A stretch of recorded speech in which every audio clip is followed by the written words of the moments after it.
Hello, everybody. And welcome to another episode of Mondays Are for the Nerds. I am your co-host, Jay Wright. And I am your co-host, Tristan Stump. We're glad you're joining us again for another episode. You're two nerds. Two of the nerdiest guys you know. You probably know someone nerdier, but...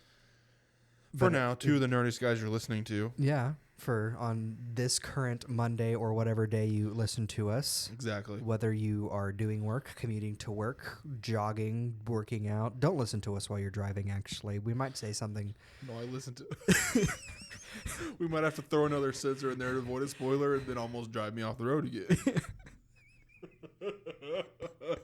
Necessary, but loud. Yeah. Anyway, regardless of how you're listening to us, we thank you. We thank you, and we welcome you back to another Monday of your Nerdy News Roundup.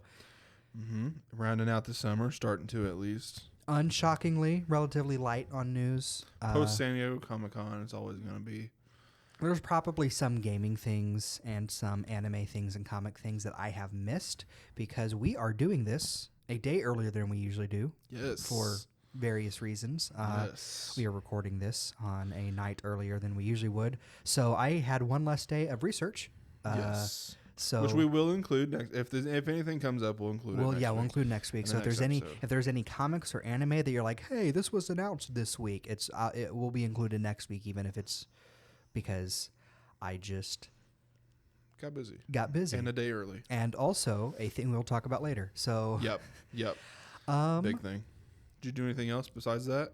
I watched some more Suicide Squad Isekai. Nice. Got caught up on that. I thought it was a 12-episode anime. It's apparently 10 episodes.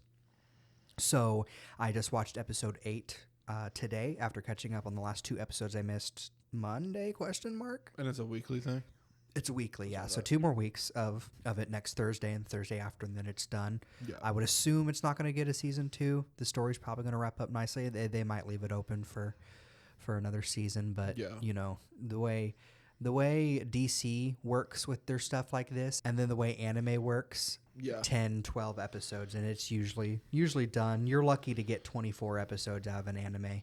Yeah. Of a DC anime. And I've said it before. It's why I am a little more accustomed to modern American television. Because you get more longer runs of stuff.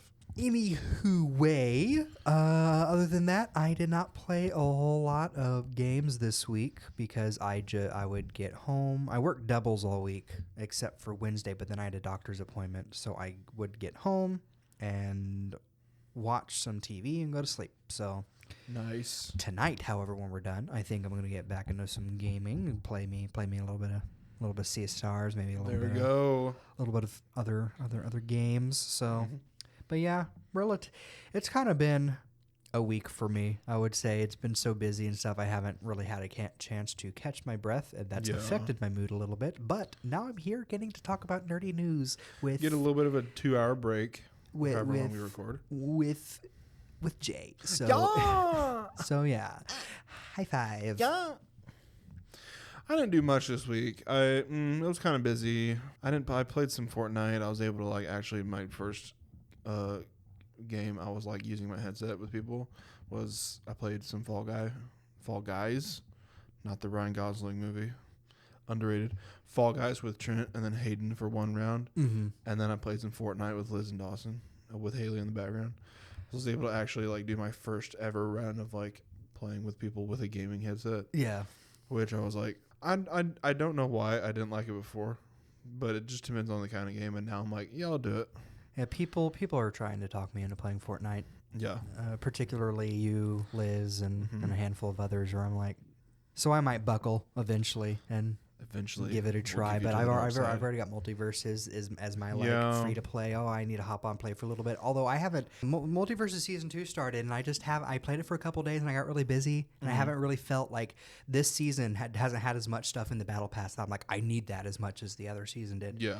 So, but I'll probably play a little bit tomorrow or something. Yeah. Yeah. We'll get you there.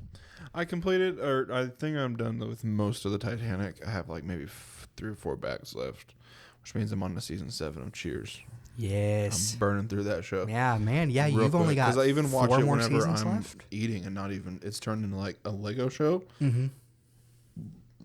To a show that I watch like just when I'm like doing notes or just as background noise in general while eating, and some I'm like just to watch, and so I'm really a big fan of Cheers. Turning a big fan. Yeah, there's 11 seasons, right? 11. Yeah, and then it's 11 of Frasier. So yeah, I'm excited to get to Frasier because like I know, dude, Frasier has so many. I've seen Frasier because the way it's written is like there's a plot, and then each scene is almost like its own short little play. Oh yeah, I've seen enough episodes of Frasier as like on Cozy TV to know like the just back and forth between Kelsey Grammer and what David Hyde Pierce. Yeah, is just.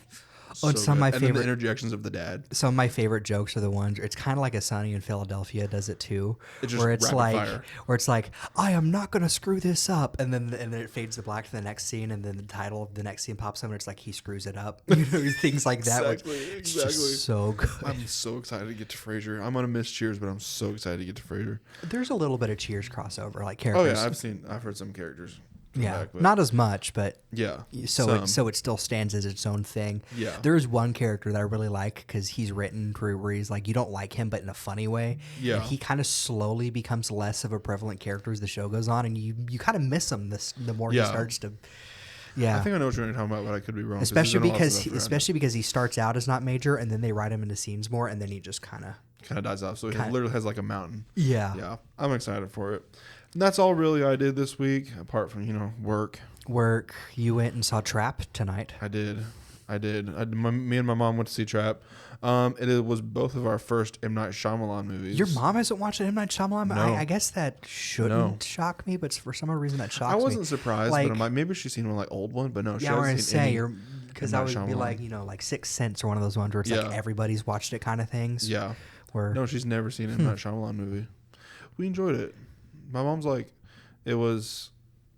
she said it was like, it felt like a low budget, which I'm like, well, he pours his own money into stuff. Yeah. So yeah, I really liked it. But it does have that like not indie film, but like that kind of like, the kind of like vibe to it. Where it's like, this is definitely a lot more of a personal, the approach to it than most. Yeah. I loved it. I was intrigued from the start, and then I've always said like what really sold me was whenever M. Night Shyamalan was like, it's Silence of the Lambs but set at the Eras Tour, and I'm like, okay, I'm there. And did you definitely get that vibe from the movie? I did a little bit, yeah. I mean, I'm not going to get too into it because spoilers and it's brand new. Yeah. I didn't see any of the plot twists coming. Okay. There wasn't a lot of big ones, to be honest with you. So that means my me coming from someone who hasn't seen M. Night Shyamalan movie but knows that he's notorious for twists like the Sixth Sense twist. I know about it already.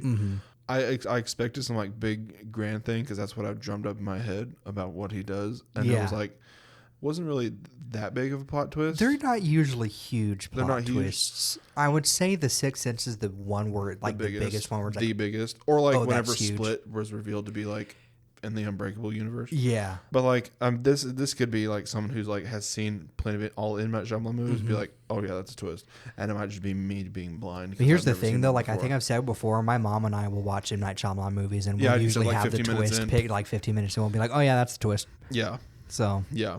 It's good. It's good. It's not like the best thing I've ever seen, but it was. I enjoyed it. Should we get some releases that dropped? Yeah. Gets into some releases this week. My releases.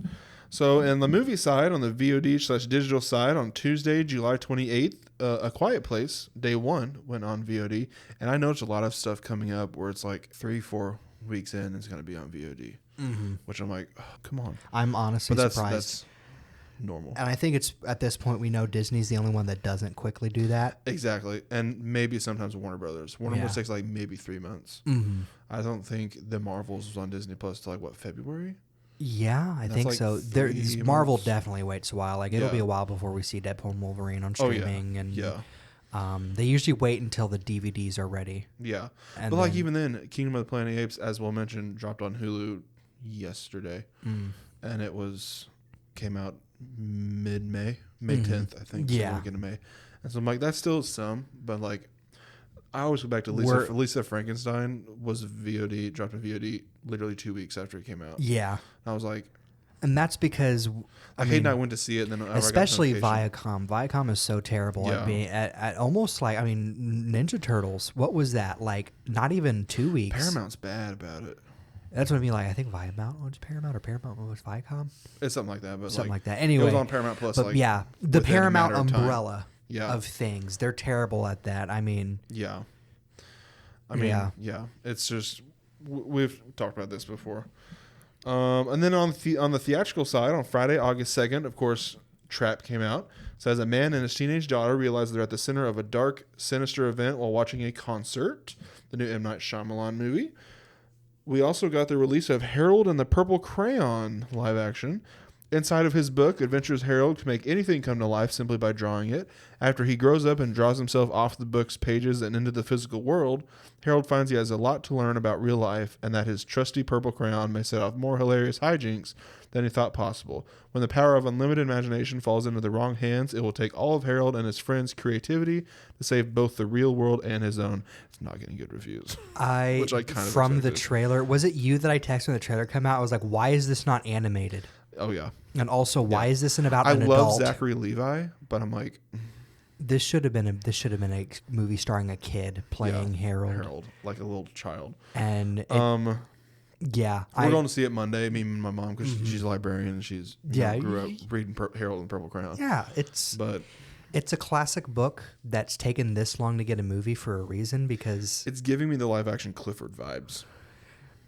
See, it's giving me worse than it's like live action He-Man vibes for me, where I'm just like, oh no, he comes to our world. Like, really, guys, come on. No, it's. I mean, I feel like I'm gonna watch it and like Zachary Levi, and that's gonna be about it, if that. But I mean, I'll give it a chance. I always do.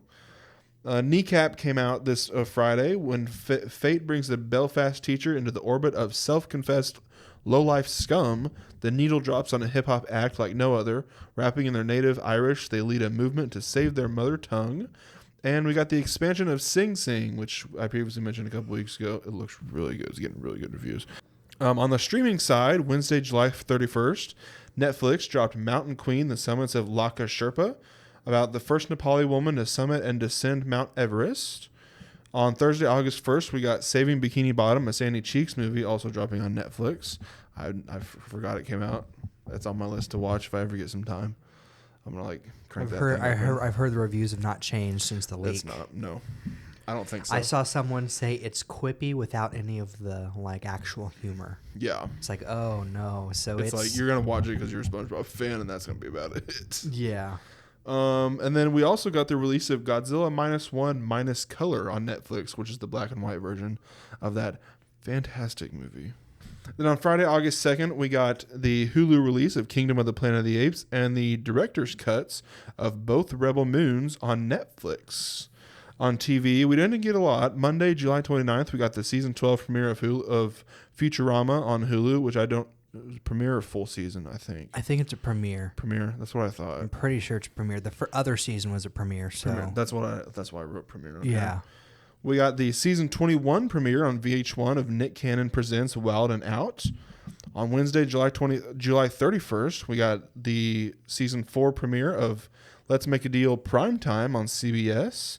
We got the series premiere of Women in Blue on Apple TV Plus, and the season 4, I don't know if it's part 1 or what, the 5 episodes dropped of the Unsolved Mysteries on Netflix, which I've watched the first 2 with my mom, and episode 5 is about Mothman. I'm very excited to get to that because I love Mothman. Yay, Mothman. I love Mothman so much. Then on Thursday, August 1st, we got Unstable Season 2 on Netflix and also Season 1 of Good Girls Guide to Murder, starring Emma Myers. And we also got the release of Season 1 of Batman Caped Crusader on Amazon Prime Video. Yes. I have yet to see. Did you watch all of it? I stayed up till 4 a.m. last night, and I binge watched the entire season. So I watched one episode after I got off work before I went to my other shift, and then I got home that night. I'm like, I'm going to watch 2 episodes. I'm going to finish my notes and call it good. And at some point, I closed my laptop, I sat it down, and the rest of the season had played.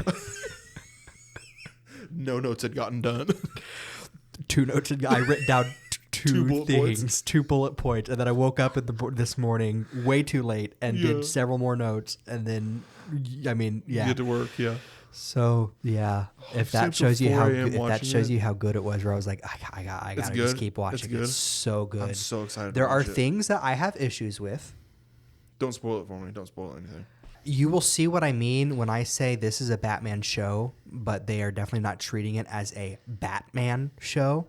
It's about it's a Batman universe show. About other kids. That Batman is there to be Batman. It's kind of like Gotham, but way more focused on Batman. I would say out of the 10 episodes, there are 3 or 4 that actually focus on Bruce Wayne as a character, and then the rest of the episodes are this is the villain of the week. This is a member of the GCPD that is a kind of a focus, and Batman happens to be there helping solve the mystery. But that doesn't make it any less good. That just makes it more of like that's not what I was expecting, but still so good. So good. It's got is this still at 100% on Rotten Tomatoes? Maybe. I know it's like average. I know people are averaging it at like the audience is averaging it at 7 out of 10, even though everything I've seen everyone say is like, no, this is unbelievable. Yeah. So it's like I don't know where those 7s are coming from. It's probably from people going and being like, it's not the 90s show, so I'm gonna give it a low score. It's not Kevin Conroy. Speaking of which, though, he is doing Hamish Linklater. Dude, from the moment they announced like the cast, I was like, there are times when his delivery comes across as a little flat, or there should have been a line or two. I'm like, he could have re-recorded that and put a little more inflection on a different word. Yeah. But that's just me kind of being picky with my voice acting, because he does a phenomenal job. Yeah. There are episodes where he has a little more. And the thing is about his delivery is it's probably because this season is about Batman kind of getting his humanity back a little bit. I will say that, where the more the season goes on, the more emotion gets in his voice. Okay. So he's a little more robotic and, And it's not a continuation of the old one. No, apparently. I have that quote. Okay, if we want to bring up that quote now, because we kind of sprinkle quotes in wherever. Yeah. Bruce Timm did a interview. He said he revealed that executives approached him a few years ago about doing more episodes of Batman the Animated Series, and he said, quote, "Nah, we'd been there, we'd done that. I wasn't interested in just revisiting that world." Especially, so now I'm like, so it's a standalone thing. Especially because the stories he would have told if he would have brought the show back were told in the comic books. Oh, okay. Like they made a comic book series in 2019, and it ended just last year. That was basically more episodes of Batman the Animated Series. Yeah. That would have been the episodes he would have brought. If not a couple more filler, like, let's just... To get there, To get the episode count up. So this is a standalone thing. It definitely... This isn't a spoiler because it's not a plot thing. The 1930s Superman cartoons, or 1940s Superman cartoons, I should say, the Lois design appears in several scenes. So it's like they're definitely like linking other DC characters. It's not just playing with Batman characters. Eel O'Brien is a character who he becomes Plastic Man. Mm-hmm. So there's different, not in the show. That's not a spoiler. He's just is the alter ego of Plastic Man. Yeah. So there's definitely like they're not just going to keep within Batman. Like they're going to hint at other things. But yeah, I definitely want to talk about this more once you've watched it because I can't. I can't get into spoilers too much. So what I've said might be spoilers to some people, where I said like, "Oh, Batman's character arc over the season," but I want to watch it as soon as I can. I just need to find the time to do it. They definitely set things up for a second season. I think it's been renewed for 3? Maybe for season 3. Maybe for sure 2. But they definitely set things up for a second season. There are things characters say where it's like, oh, is that going to be brought up later? No, it's not brought up later. So they're definitely hitting at season 2. I look forward to more Watson. This is going to be the last thing I say when we move on, because I could talk about this for a whole episode. Yeah. But without spoiling it. So Watson's design, you've seen it. He's a lot more round. Not Watson's design. Alfred's design. I was going to say like... So the reason I keep saying Watson is because Alfred's design is a little more round, and it's a homage to Alfred's original design, where he was a bumbling man who made himself out to be a detective that Batman kind of has to clean up his mess, and then he eventually is retroactively made into Batman's butler. Yeah. So that is kind of an homage to make him a more round gentleman. Yeah. And it also gives me a vibe of, he's like a Watson. because he helps Bruce actively solve things, and he is not a Alfred that's like, so I worry about you and like do all these different things where it's the normal like worrying father Alfred that we usually get. He like actually gets some like action. He's actually a more of a I'm helping you investigate, but there is a hint of like I wish I hadn't let you do this kind of thing to him. Like I you'll know what I mean. There's a specific episode where it's like, okay, I like this dynamic, and it's very Watson and Sherlock, where Watson's there to be like, Sherlock, maybe you shouldn't do this. You are a person. The voice of reason, care of kinda. yourself. Yeah. And then Batman's the one to be like, no, I can do this. I'm not a masochist. What are you talking about? So it's, I crave pain. But yeah, I'm trying to think of a standout episode that I've watched all of them. There's just so many. They're all good. It's just all around a good time. It's just all around a good time for it. I have one piece of music news. It was announced tonight, actually, that Aerosmith announced they are canceling all current shows and will retire from touring, stating the reason to be a full recovery of Steven Tyler's voice injury that he back in like September last year. Said it was going to be less like 30 days, and then they announced it was a full recovery is near impossible. So end of an era. Very, very sad. End of an Aerosmith. You got any releases I'm making some notes to deduct some points for later. No. One that's fair and square. I'm saying it now. I won fair and square. Okay. All right. So and that's all my releases for this week. I got some gaming releases, not a whole lot. There was quite a few like re-releases and things that I saw that I did not make note of because they weren't like, oh cool, this got re-released. It was just kind of like, oh well, the normal like, oh, this got ported after however long kind of thing. But on July 30th, we got The Garden Path from developer Carrot Cake and publisher Mooncat Games on PC and Switch, a slice of life sim about the joy of gardening designed to be a picked up and played and short and sweet bites game. Whether you're fishing, growing, trading, or making new vegetable friends, a wonderful and wistful adventure awaits when gardening or when wandering the garden path. On July 31st and July 1st, and August 1st, kind of both. Tomba Special Edition. It's a re-release of the PS1 classic that was published by Limited Run Games. Came to all platforms. I believe a physical edition can be bought from Physical Run Games, or Limited Run Games, Pre-orders for that end on the 18th of this month, so it's probably coming out later than now, I would imagine. So, a couple months from now. August 1st, we got My Pop Goes on PC from the Pop Goes team and publisher Click Team.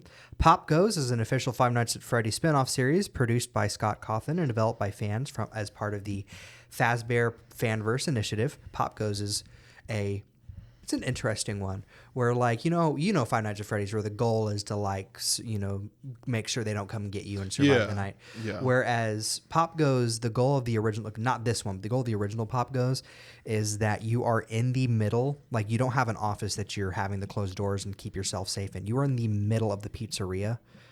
Or of this other pizzeria, and like having to look behind you and stuff, and you have to press buttons to prevent like the animatronics from and you have to press buttons to prevent the animatronics from 3D printing parts of a costume that they want to stuff you in. Yeah. Oh no. And so your life bar is however many parts they've set next to you. Like they come up next to you and they don't scare you or anything. They just kind of like stare at you and like set it down, like walk off. Like it's not. They know your doom. Anyway.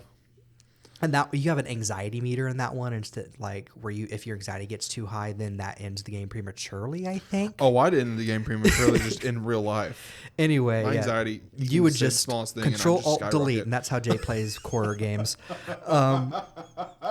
You're not wrong at all. Anyway, My Pop Goes is a short and simple resource management minigame where you take care of an extremely needy weasel named Pop Goes, housed in an adorable plastic LCD toy. So it's basically like a Tamagotchi game, but there's more depth to it than just your new pixelated best friend will need pizza, fizzy drinks, and the best entertainment provided by Freddy Fazbear himself. And if Pop Goes doesn't receive what he desperately needs, he passes out, or maybe he straight up dies. Up to your imagination. Jeez. That is the So that's the description. The short blurb that is usually a description on Steam is actually a lore quote. So I didn't write that down because I was like, that's going to mean nothing to me or Jay. Because even though I know about Pop Goes, I don't know the lore. The Five Nights at Freddy's lore, ask me, but like the spinoffs and like the fanverse stuff. No, yeah. Star Wars Bounty Hunter on PC, Switch, Xbox, and PlayStation released. It's the re-release of the classic Star Wars game starring Jango Fett from the PS2 era. Thank Goodness You're Here, released on Switch, PC, Xbox, and PlayStation from the devs Cole Supper and publisher Panic. Thank Goodness You're Here is an absurd comedy slapformer set in the bizarre northern English town of Barnsworth. As a traveling salesman, take the time to see the sights and meet the locals, who are very eager to give you a series of increasingly odd jobs. And it's got like this weird animated style. If you look up a picture of it, it's just... I kind of want to see you play it because of your like reaction to goofy things like that. It's just... Oh, I have the child sense of humor. Yeah, it's... The smallest thing will set me off, as we've discovered. And on August 2nd, we got World of Goo 2 on PC and Switch. Use living liquid creatures to build bridges, grow towers, terraform terrain, and fuel flying machines. The world is beautiful, dangerous, and evolving. Every level is a realistic physics and fluid simulation. Build, splash, explode, destroy, fly, and roll your way through your own unique solutions to each level. This is a sequel to a game that came out a long time ago on computer and WiiWare. Like it was like the Wii? Yeah, that's how long this sequel is apart from the original. And then Closer the Distance on PC, PlayStation, and Xbox. Closer the Distance is a slice of life sim that tells a deeply emotional story about the connections between family and friends in the face of tragedy. Unearth long-kept secrets, repair strained relationships, and help your loved ones move on. My stuff, I'm just going to real quick wrap up what we missed from San Diego Comic-Con. The last part of Saturday night and Sunday before. It's literally just three things. I missed Marvel Studios. They announced that the cast of Captain America, Brave New World, and Thunderbolts will also appear in both Avengers movies. That doesn't surprise me. No, it doesn't surprise me at all. And then we got on Sunday, July 28th, we got the new trailer was shown, which is this week. A new trailer was shown for Hellboy the Crooked Man at its panel, and Jurassic World Chaos Theory had its own panel where the Season 2 trailer was shown. And then in terms of this week's releases... one thing we did miss that was kind of like... It happened at the same time as San Diego Comic-Con, so we missed talking about it, but the SAG-AFTRA strike start against the video game industry for voice actors and digital performers for like motion capture and stuff. They are going on strike over the AI debacle. Mostly amongst other things, but... Mostly the AI stuff. There have been several like smaller game studios that have already signed to be like, we agree, no AI. It's the bigger studios that we're really worried about. The usual ones. Because like there's been some indie game developers that have voice acting in their games that are like, hey, we just want to say if we're promoting our game, it's because we have signed with them and we've been given permission to talk about this because we have already agreed to their terms.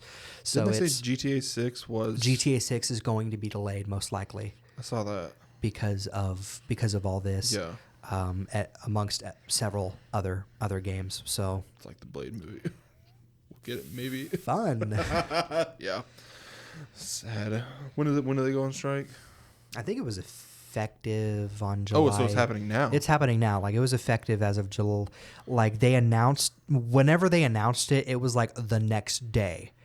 Yeah. And which is why the game I talked about last week, Date Everything, that has 100 voice actors in it, they promoted it all day that day because they were like, tomorrow we can't talk about this until, so get it out there now while we can. Yeah, so. Yeah. And we mean generative AI is the problem. Yes. It's, a lot of people like to group it together and generalize and stuff. It's like, no, generative AI is the one. The stuff is basically stealing the... Because it's kind of funny, or not funny. It's we've gotten to the point, so many people have gotten so AI to the point where if they see a game has a game will mention it has AI, they won't touch it. It's like, no, they're talking about the fact that when you're playing a fighting game, you don't have anybody to play against, so you play against a computer. That is AI. Yeah. It's the generative AI, the things that are trying to replace the human process. That is the AI with. that we're needing to stop. Yeah. So it's very important to talk about those things and keep yourself informed. We got some new posters that dropped this week. We got some posters for Spellbound. We got the Fandango, IMAX, Dolby, and Cinemark 8 XD posters for Alien Romulus. Got a posters for Anora.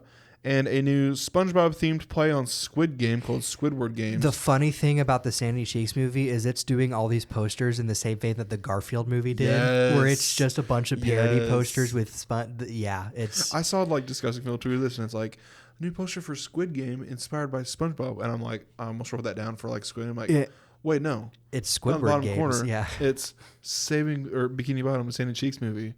It's a Sandy Cheeks poster, but inspired by Squid Game. I haven't watched it yet. I might actually watch it when we're done here, like play a game on my Switch and watch it. And it's like, watch the posters be funnier than the movie.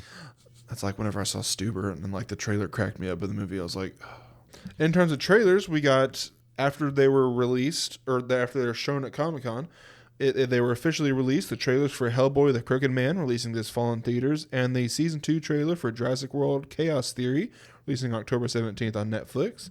We also got trailers for Bagman releasing September 20th on Netflix. Spellbound releasing November 22nd on Netflix. We got the new trailer for Terminator Zero releasing August 29th on Netflix. And a new trailer for Greedy People releasing August 23rd in theaters, which looks honestly hilarious. Mm-hmm. I loved it. We got some new release dates / windows. Saturday Night, which is the movie about the opening of Saturday Night Live, the very first episode.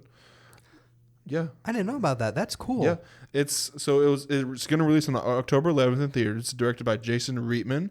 Film follows the opening night for the first broadcast of SNL. Fun fact: October 11th is exactly 50 years since it premiered. Oh my gosh! Yeah, yeah, they're entering their 50th season, and there's going to be a special in February. I said, I imagine there's going to be a special. I remember the 40th anniversary special. They announced. I remember the 40th anniversary special being one of the obviously that was 10. That'd be 10 years ago now. Yeah. So I was 14. Dan Aykroyd redoing the best. I remember my parents saying this is the first time they've been funny in years. Yeah. Me watching it, and they're actually they're just now starting to kind of get funny again. Oh, dude, Weekend Update is continuously my favorite. Weekend Update is. I'm talking about the show as a whole is starting to actually kind of pick up again. I don't know. I don't know if it's because the writing team is kind of because Ryan Gosling. Did you watch the Beavis and Butthead one? Yes, I watched the Beavis and Butthead one. I watched it live. You watched it live. See, I know you I watch it every night. Yeah. I can try to, but yeah. So it was so good watching people break on SNL. Anyway. Let me just name off some of this cast. Gabriel LaBelle, he's going to be playing Lorne. Dylan O'Brien, Rachel Sennott, Willem Dafoe, Nicholas Braun, J.K. Simmons, Finn Wolfhard, Cooper Hoffman, Andrew Barth Feldman, Lamorne Morris, and John Batiste. We got the release date for Star Wars Skeleton Crew, releasing December 3rd on Disney+, the new series.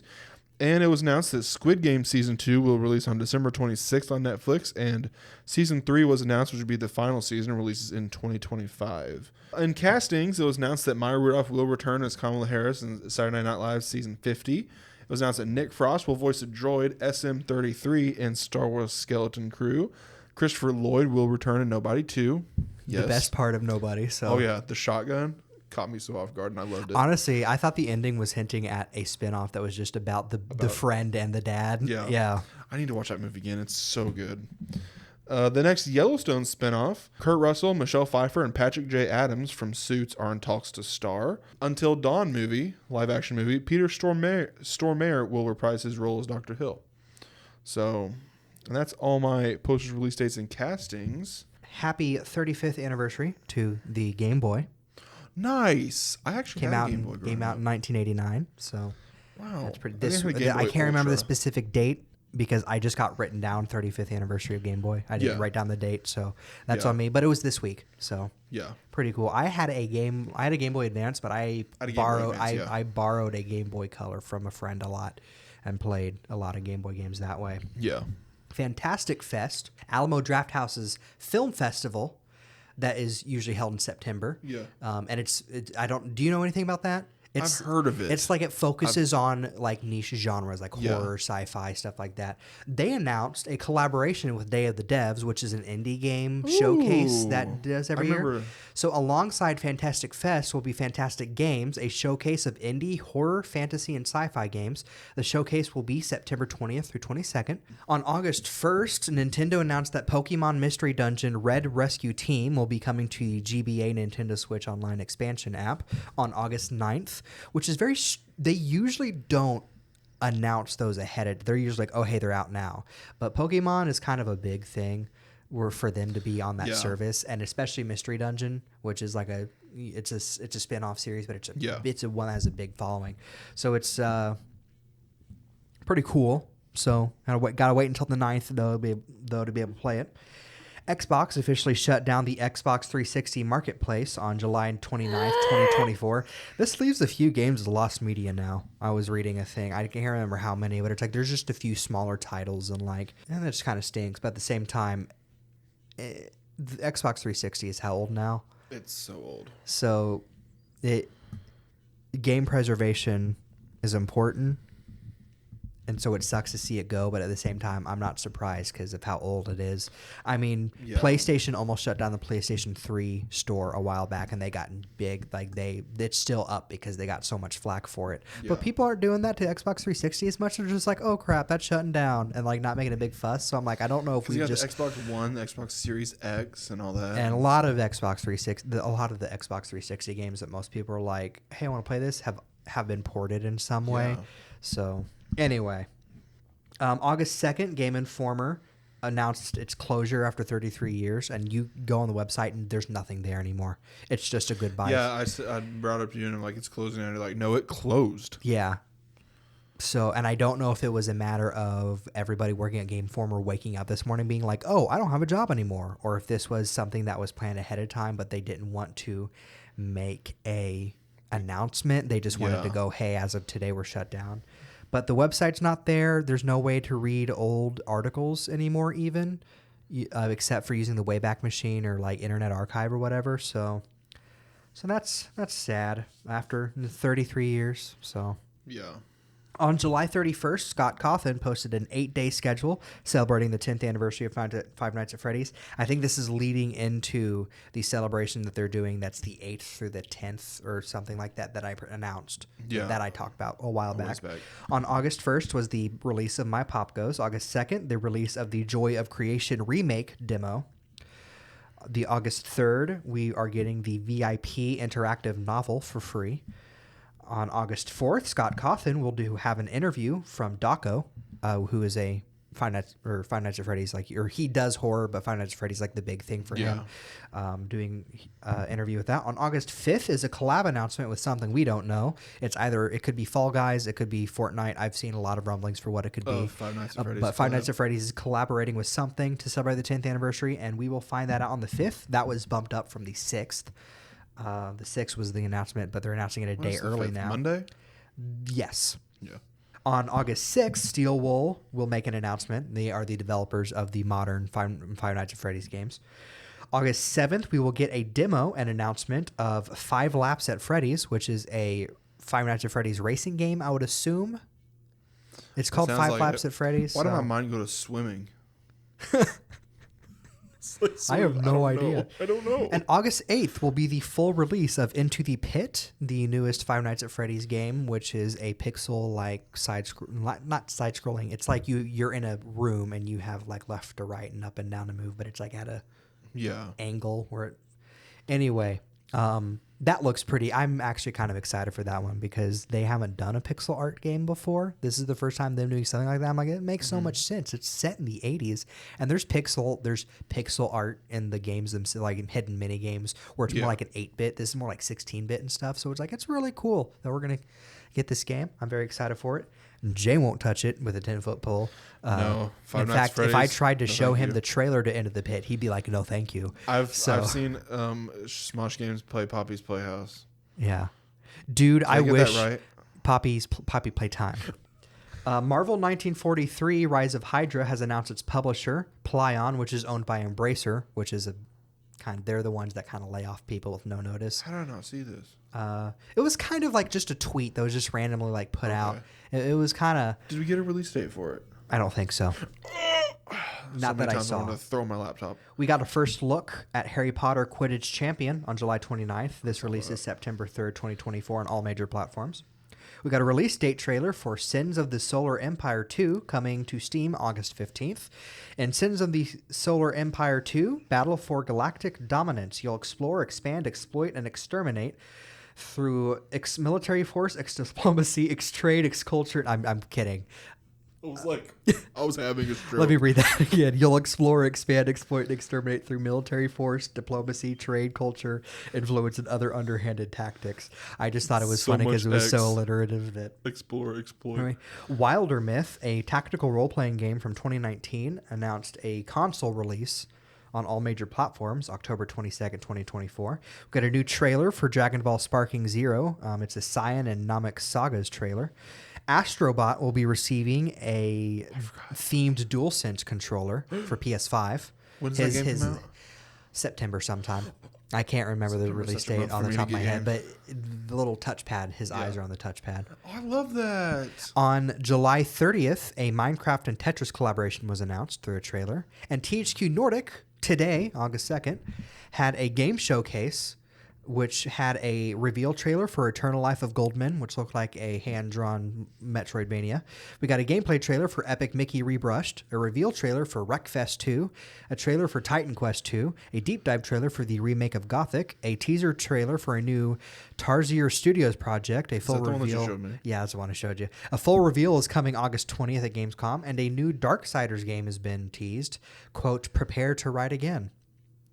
And that is my gaming news for this week. My miscellaneous gaming news. Kind of a lot, but kind of not a lot all at the same time. A lot of like small stuff. Yeah. You're going to have a lot to talk about with Five Nights at Freddy's next week. Mm-hmm.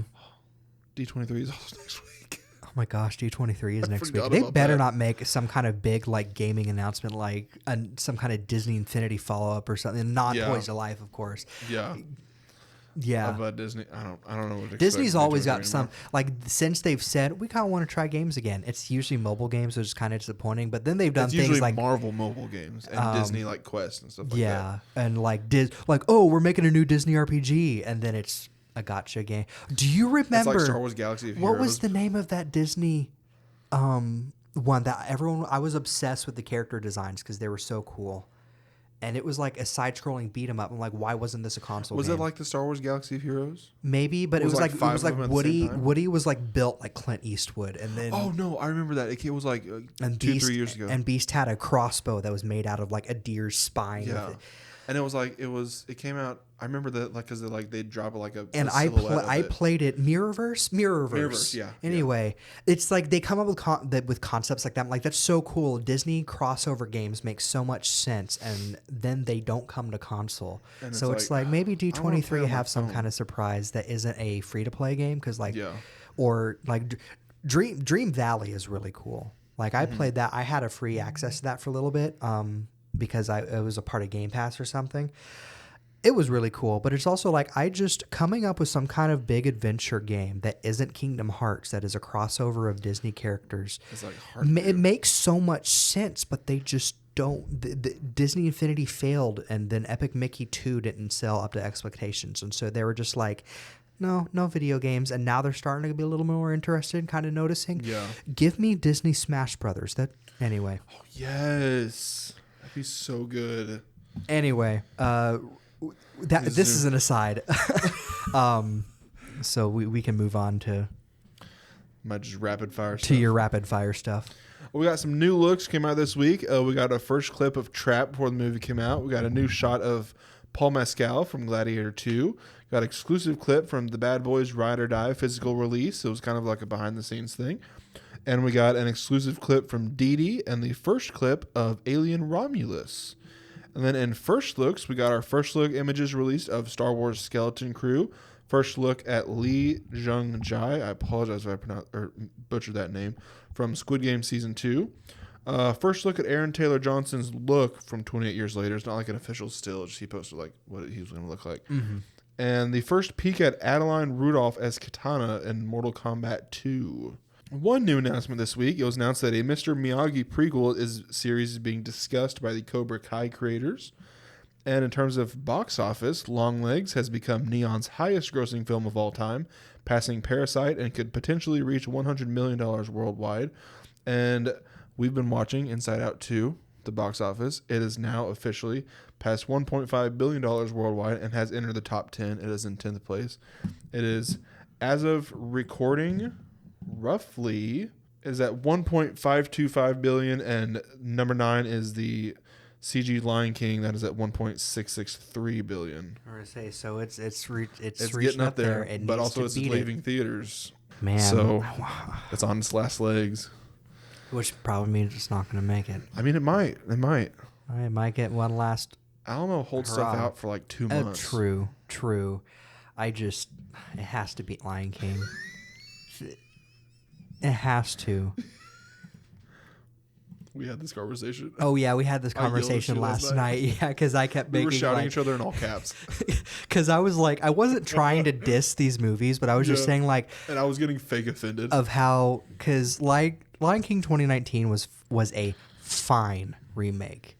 It was just me crying 5 times that movie. It was just uninteresting to look at because they couldn't choose a side of whether or not they wanted it to look like a nature documentary with dialogue and stuff, or just a hyper realistic remake of Lion King. And so the characters don't emote very well, if at all. And so I was making a lot of comparisons saying like when the early 2000s, 90s talking animal movies, various ones that I think Cats vs. Dogs, the Air Bud and Buddies. Air Buddies. You first started on Air Buddies and Mike, listen, don't you just Beverly Hills Chihuahuas. Buddies, Santa Buddies, Treasure Buddies, Super Buddies, Snow Buddies. Yeah, just all the different anyway. And so I was like, when the characters emote and talk like it looks better than Lion King. And by looks better, I mean that they emote and animate better than how Lion King did. Yeah, because they put on real animals. And air quotes, real animals. Air Buddies. Oh, I thought you meant Lion King. Yeah. No. I meant they put it on. No, I meant on Air Buddies. On Air Buddies, yeah. They put it on real animals. They have on real stuff, animals, yeah. No. I know the lion one was fake. That was. I will say, I wish I like the hyper realistic one as opposed, because I've been watching Serengeti, which is a BBC Earth thing, and it's basically like a dramatized. It shows nature stuff. Yeah, but it's like a dramatized. They give story. a plot line to it. Yeah, that they kind of. I don't know if they kind of. I mean, they don't make up all of it, but it says it's a dramatized based on what they do to the Bachelor. They do to these animals. Yeah. And I'm like. I kind of like it, but it's not like the BBC Earth I like to watch. I'm like, I'll watch it because I want to watch all the BBC Earth stuff, but I'm like, I got 2 episodes left. I'm like, I'm kind of waiting for it to be done. Not that it's bad. It's just like I kind of like the hyper realistic stuff, and I wish. Once again, I cried 5 times in that movie. And it's and the reason I'm reminded of all this, is because Inside Out 2 is trying to beat it, so I'm like, beat it, and it's also because I keep seeing the trailers for Mufasa, and like Jacob and I went to the theater and watched something, and he was like, "Oh, Mufasa actually looks kind of good." I was like, "Yeah." I think it was Despicable Me 4 though. Oh yeah, because he was talking to me. He's like, "That actually looks good." I said, "Yeah, it's just that it doesn't. They're still not emoting very much," and at the same time. And Jacob was like, I'm like, this actually might get me to watch it, see how funny it is. Nothing's going to top Lion King 1.5, but they're doing the whole thing where Timon and Pumbaa are going to be narrating and throwing their bits in. And Jacob was like, that actually kind of lowers it for me. Like, he kind of wishes it was just like framed as, this is just a prequel without it being told as a story. No, I think they're Timon and Pumbaa are. Because it shows that scene whenever they like fight Scar in the fire at the end of The Lion King, and I think they're recapping. They're going to be telling. Oh, they're doing an Olaf. I think it's going to be like where they're telling like their Lion version King of story, Lion King. But I think the Mufasa stuff is like still completely original. Okay. I'm assuming it's like that. Anyway. Also, you know what? They might drop a new trailer now that I think about it, because we're due for one. Yeah. Anyway. D23. Anyway. But long rant short. Yeah. We had some funny conversations, and Inside Out 2 is. It's getting up there. It's in the top 10. And it was announced a couple days ago The Boomerang streaming service app is shutting down on September 20th, and the contents will be moving to Max. So what do we got for anniversaries? The return. The return of anniversaries this week. So July 28th. No game anniversaries this week because I just ran out of time. So I could research movies, but not games. And you teased me because my process for video game anniversaries is a lot longer. It's a lot harder to figure it out.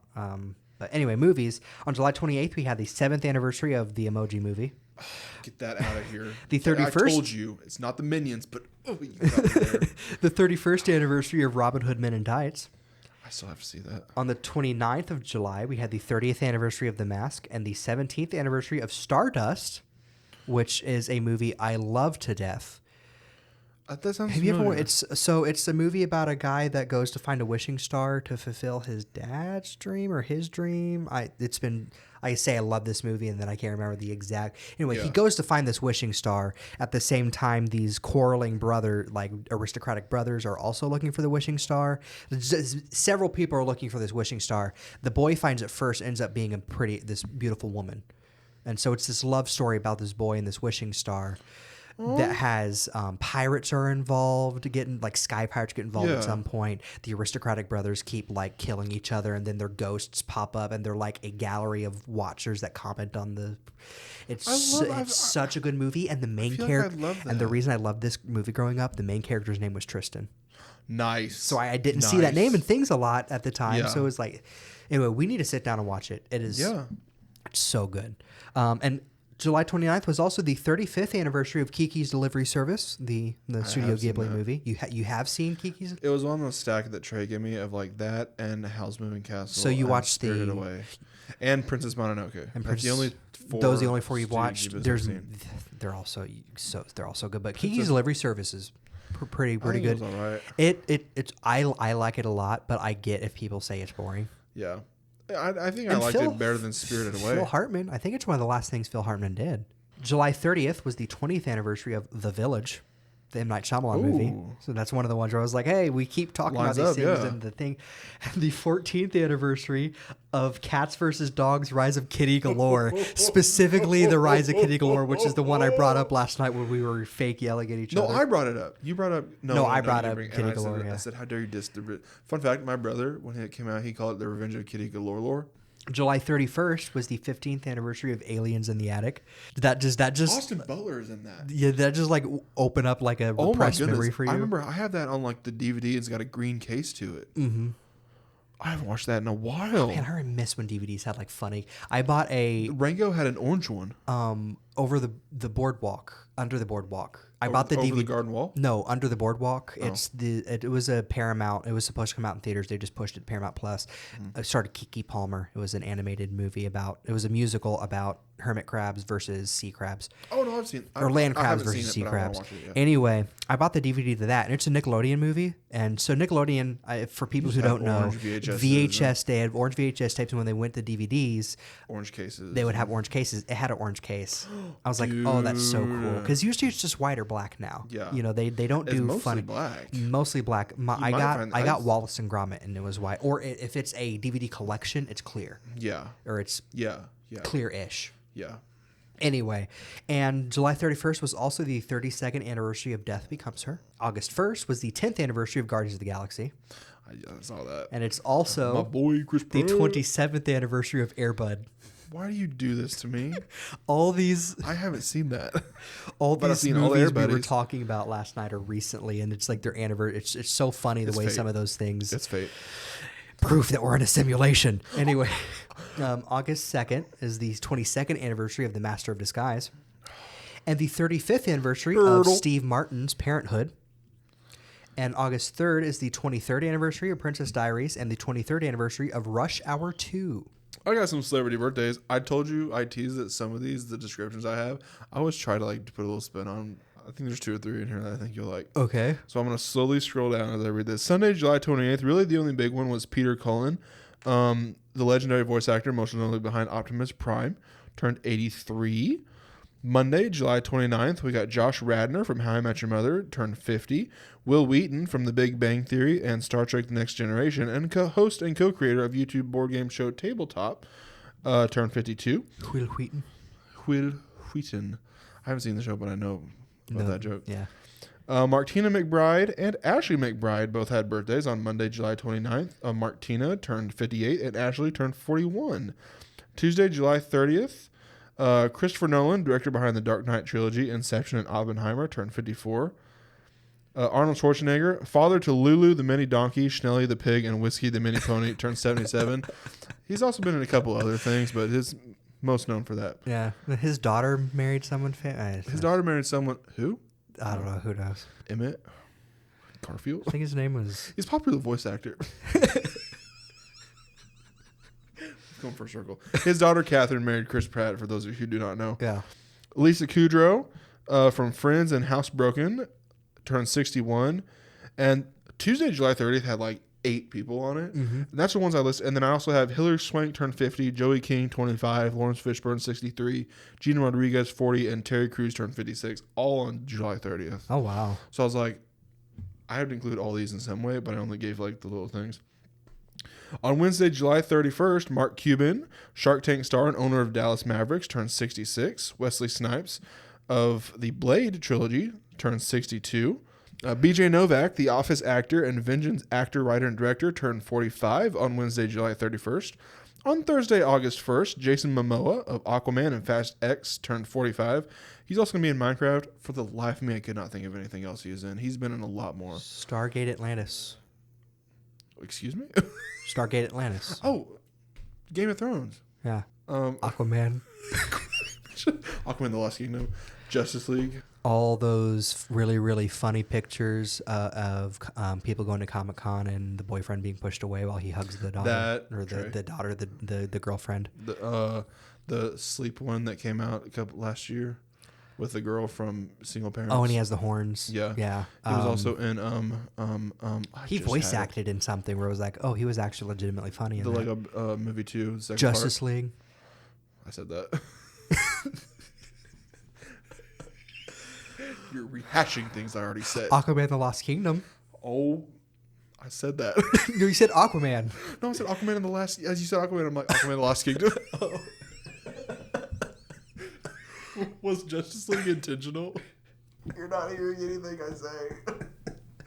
Because I'm sitting here trying to think of all the movies I've seen him in. I had one, and it lost me. I don't know.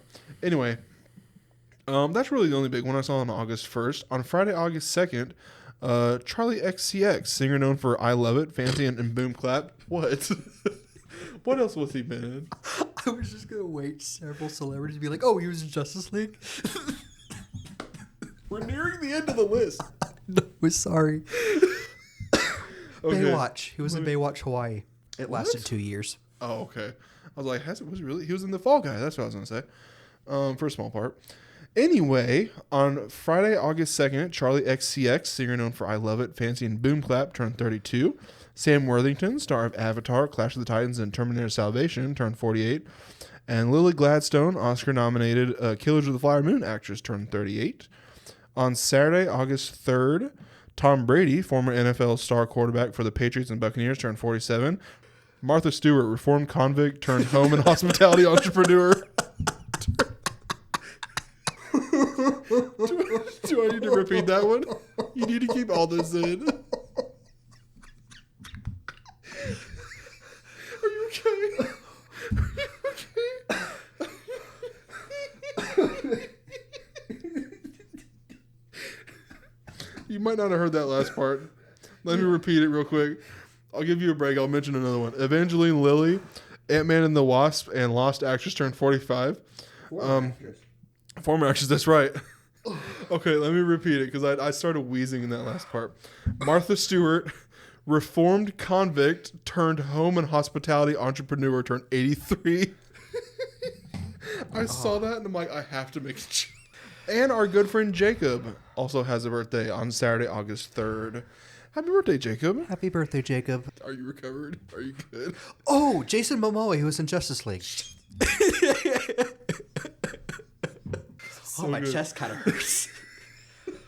Oh, I got you good. I got you good. I don't know why they got me good. It's not even like a... Because I go Martha Stewart, reformed convict.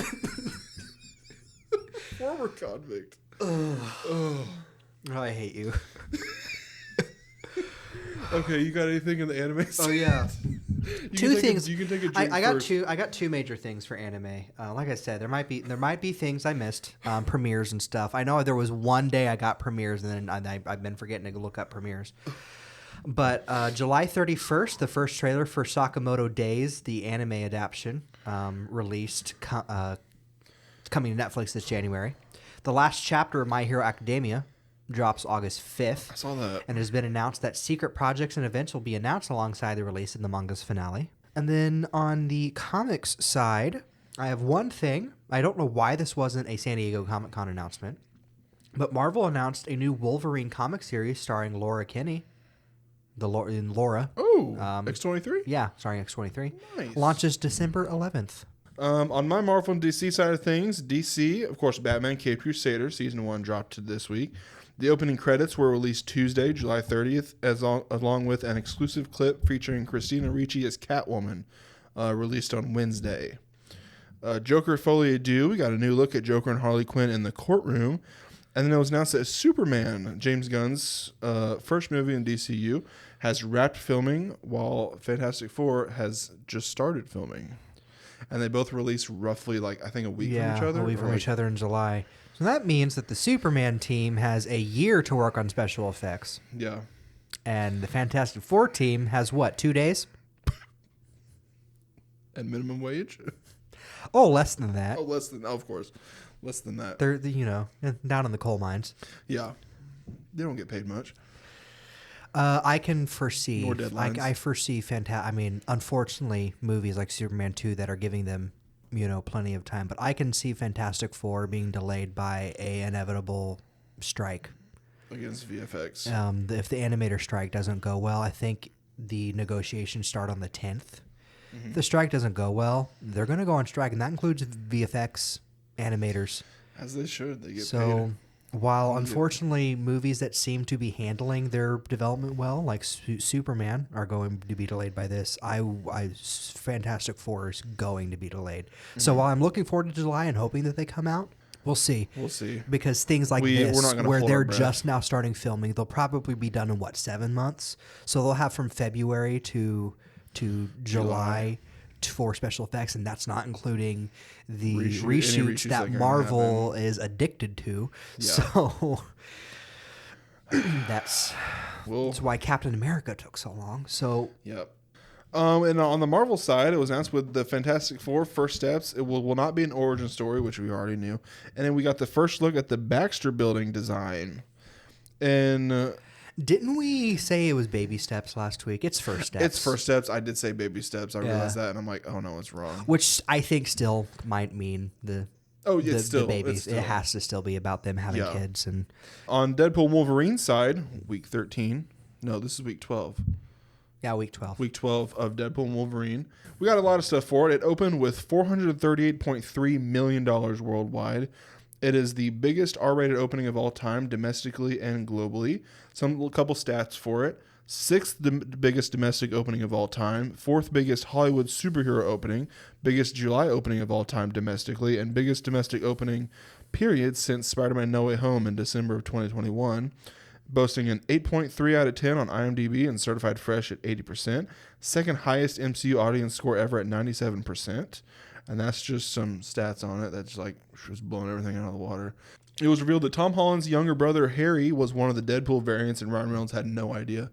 He tweeted, this is how I find out? No, I think it was Tom Holland that said, this is how I find out. Oh, that's how he did? Yeah. I think it was Tom Holland that was like, I find out this now. Because Ryan Reynolds, I think, posted. I think that's what I could be getting it backwards. Yeah. But it didn't say who, but I just saw quotes, and I assumed it was Ryan Reynolds. I assumed it was Tom Holland, because Tom Holland has this whole thing where his brother's cameo in No Way Home got cut. Yeah. And yeah. So, but that was cool to see that.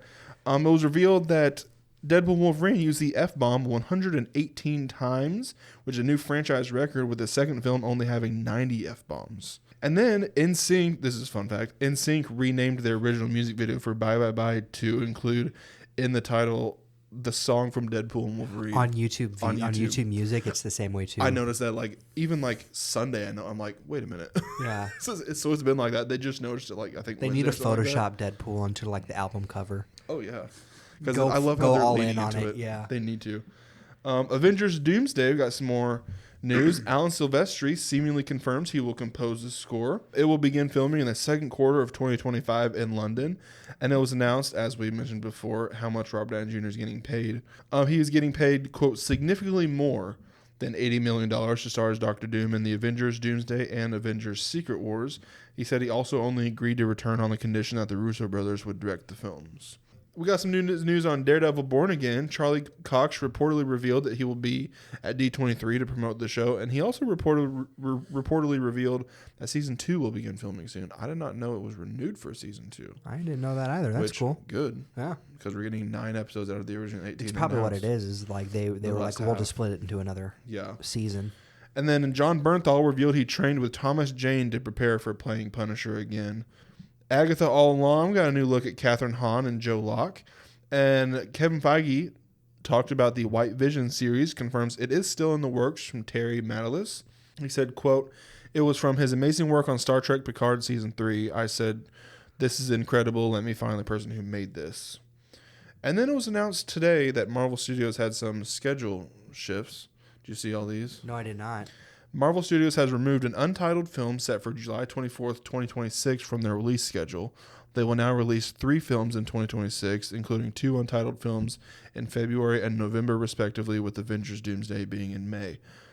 And they have set 2 new movie release dates for 2027 on July 23rd and November 5th. And Avengers Secret Wars remains slated for May 2027. As of now, the new release slate for the next 3 years for Marvel Studios is February in 2025. February 14th, Captain America Brave New World is coming out. May 2nd, Thunderbolts is coming out. July 25th is the Fantastic Four, The First Steps. Blade is scheduled to release on November 7th. That was an intentional skip. Sure. In 2026, we got February 13th, a release date, TBD. May 1st, Avengers Doomsday, and November 6th to be determined. And in 2027, we got May 7th with Avengers Secret Wars, July 23rd, and November 5th, both to be determined. That is all of my DC and Marvel news for this week. In terms of celebrity deaths this week, we had 6 right off the bat, and we didn't get much or any at all for the rest of the week, so that's good. We got Erica Ashe. She was 46. She was a Mad TV and Survivor's Remorse star. Kim Johnson was 79. She was a runner-up in Survivor Africa. Francine Pascal was 92, author and creator of Sweet Valley High book series. Chino XL, a New York rapper and celebrated lyricist, was 50. Bobby Banis, he was 90. He was an actor and dancer who played Joy Boy in the original West Side Story movie. And Haley Merck, she was 31. She's the Bachelor alum, dies after a battle with leukemia. My sources this week were Deadline, Movie Insider, Entertainment Weekly, Discussing Film, Collider, at F4 Update, Alan.Silvestri_music on Instagram, Empire, Games Radar, IndieWire, Extra TV, Screen Rant, Puck, Variety, at D-Devil Updates, Famous Birthdays, People, Inverse, Hollywood Reporter, Military.com, TV Guide, US Magazine, TV Line, The Hollywood Handle, The Wrap, Bloomberg, and CBS News. My sources this week are IGN, Discussing Film, GameSpot, comicbook.com, The Verge, and official sites and socials. And so this month, we are not doing a tier list.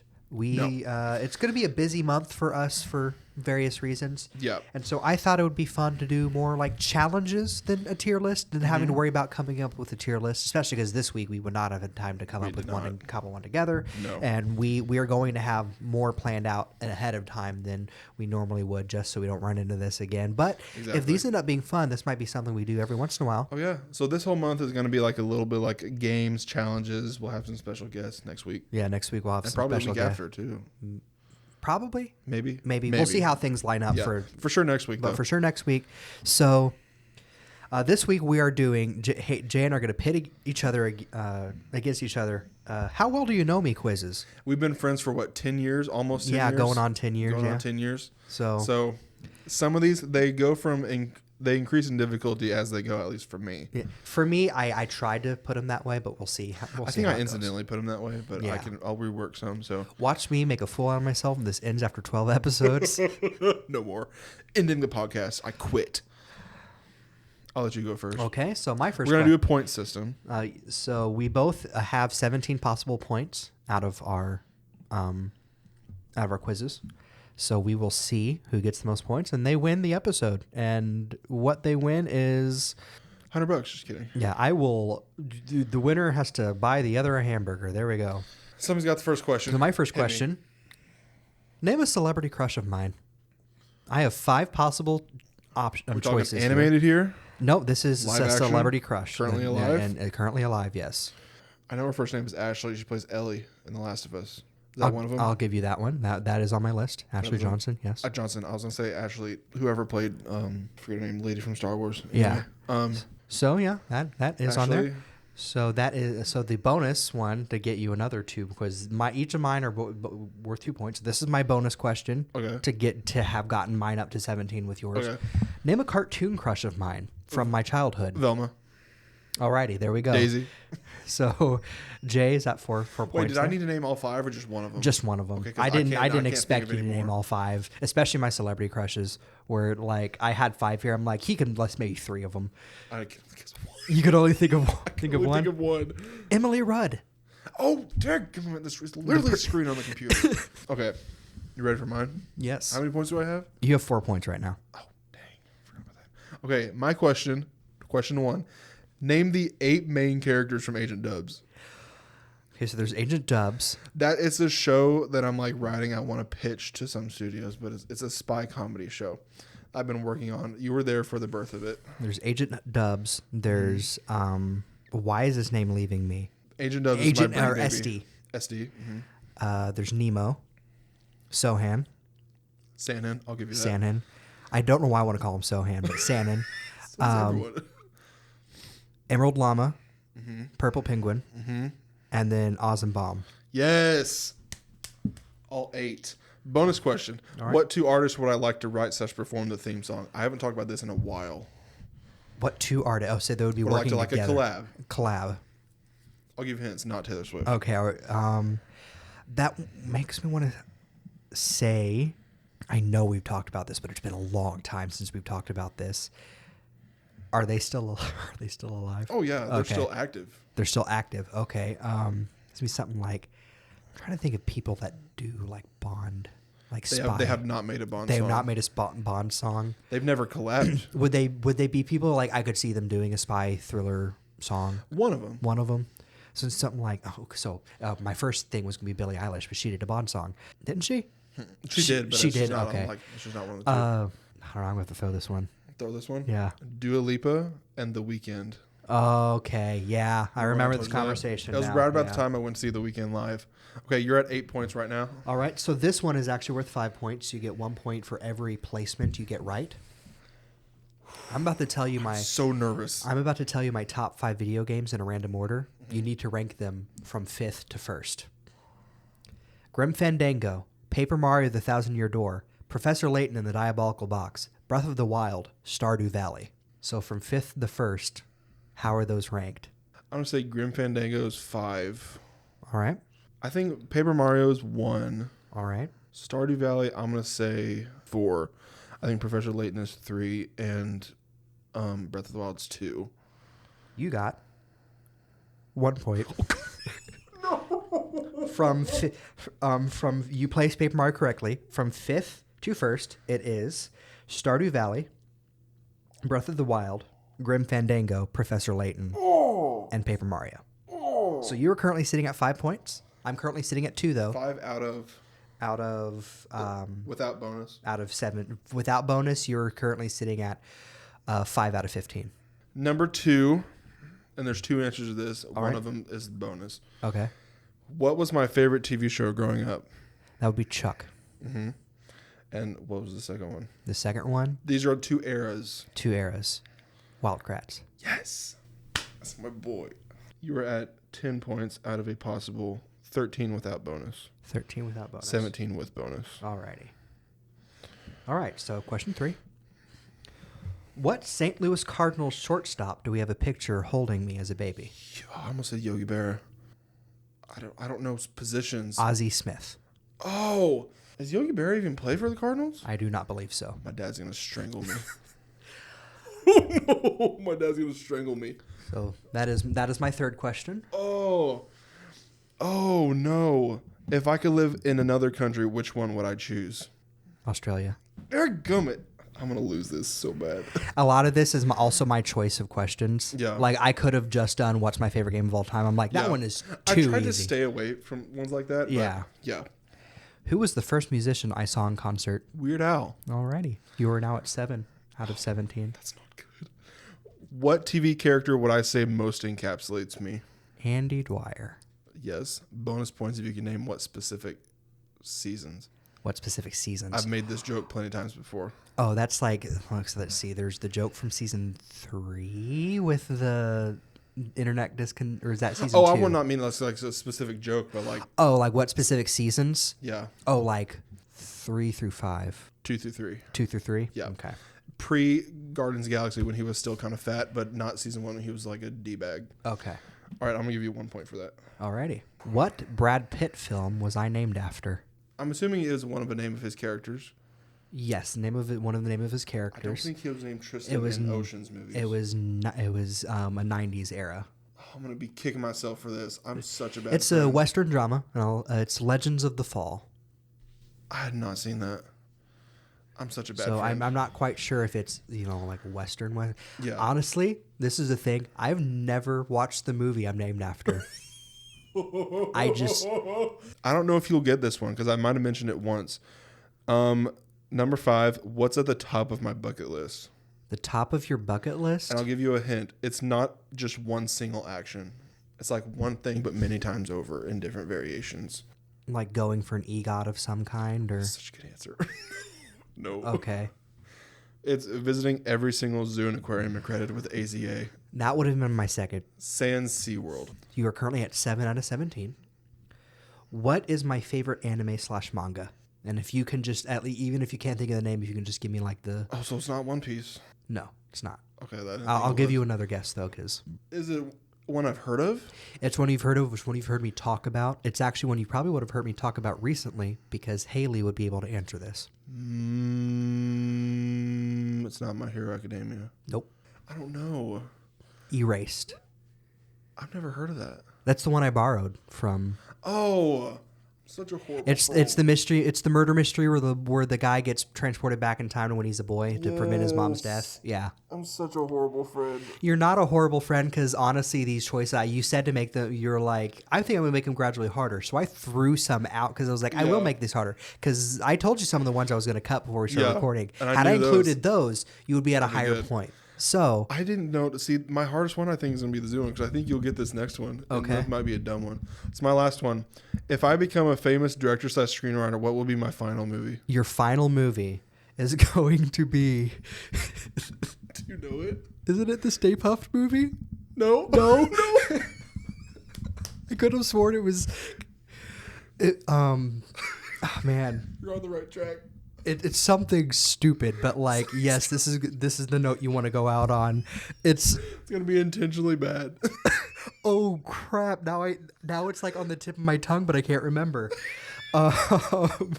It's something like that movie about all the different Chris Pratts in your head. Is it not that one? This is not the Mini Pratts. It's not Inside Out, but with Chris Pratt.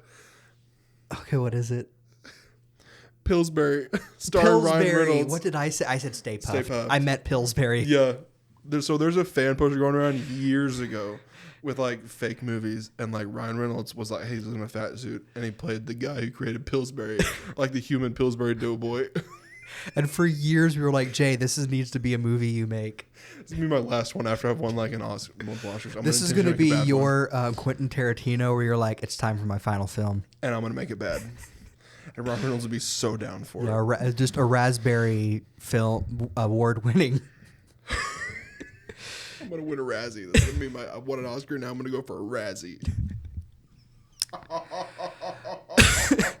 forgot about the Mini Pratts.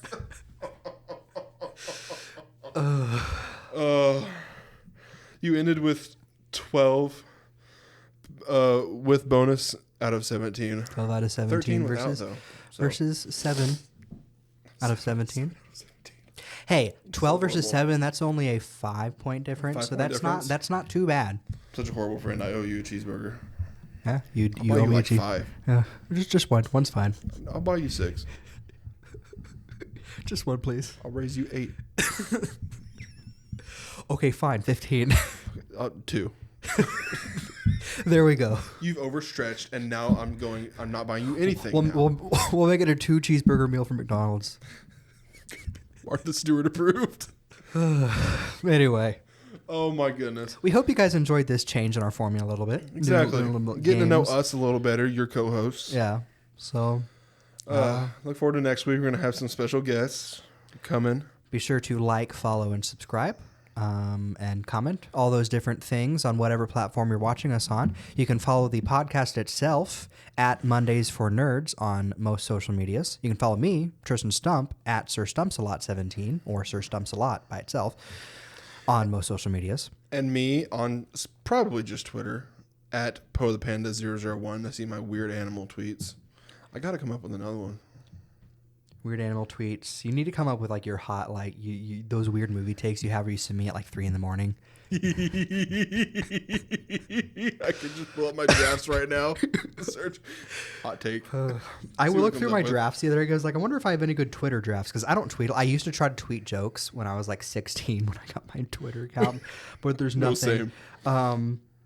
Oh, here's one. It's a reply to probably a now canceled or now deleted tweet, but it was like, if you've seen a Scooby-Doo episode, prove it by quoting it. And so I I actually typed this without Googling it, without like Googling the transcript. Yeah. Elias Kingston University, my alma mater, my father's before me. You, my son, are following a proud family tradition. Even though I don't want to go here, neither did I nor my father before me, but we're Kingston material, so we do. That doesn't make sense. That's exactly what I said to my father. Wait, what? And I said that too, and he said exactly what I'm saying to you right now, word for word. How's that possible? That's what I said. He said that, and that too. And then the monster says, "Rah, leave my university." Rah.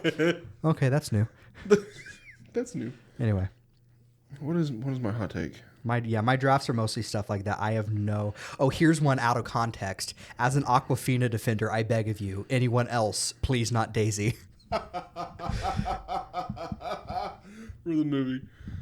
I don't know why this came up when I searched hot take in our chat, but there's one that I still need. You said in the chat, I still need to finish writing that Jason Momoa parody of Jolene. Do you remember that? Yes, I remember that.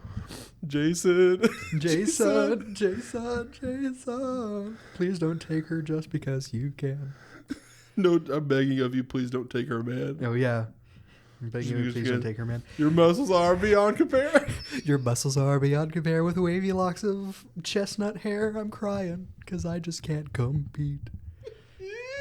And I can easily understand how you could easily kill a man. Speaking of Jason Momoa, he was in Justice League. Oh, and Aquaman. The Lost Kingdom. Okay, this is how we end the episode. Oh, yeah, we're getting off the rails here. Thank you guys for listening.